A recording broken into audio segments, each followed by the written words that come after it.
முருகா. என் அன்பு பிள்ளையே, உன்னிடம் உன் அப்பா நான் அவசரமாக பேசியே ஆக வேண்டும் பிள்ளையே. நீ இப்பொழுது சந்தோஷத்தில் திக்கு முக்காட போகின்றாய்.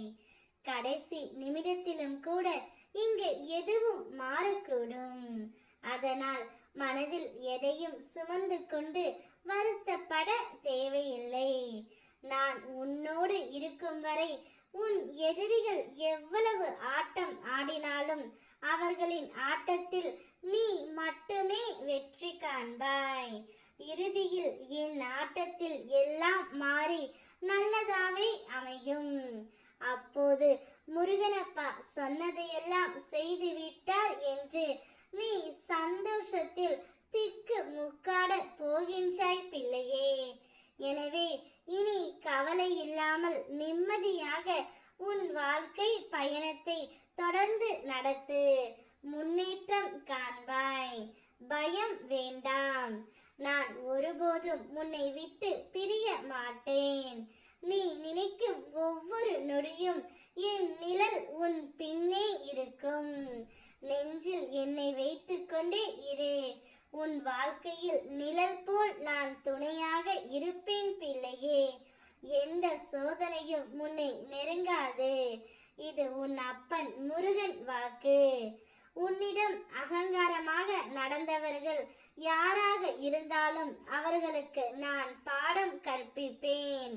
அவர்கள் செய்த தவறை உணர வைப்பேன். உன்னை பயன்படுத்தி விட்டு உதாசீனம் செய்பவர்களை நான் பார்த்து கொள்கின்றேன். யாரும் என் கண் தப்ப மாட்டார்கள். நீ என் பிரியமான பிள்ளை. உன் மனம் கலங்கும் போது நான் உனக்காக வராமல் இருப்பேனா என்ன? உன் பிள்ளைகளின் எதிர்காலம் பற்றி கவலைப்பட வேண்டாம். அதற்கும் தீர்வு உண்டாகும். ஆலயத்திற்குள் வர முடியாமல் தடங்களாய் இருக்கிறது என்று வருந்துகின்றாய். உன் பிரச்சனைகள் அகல நான் அருள் புரிந்து உன்னை வர வைப்பேன். நீ என்னை ஆலயத்திற்கு வந்து வணங்க வேண்டிய அவசியமே இல்லை.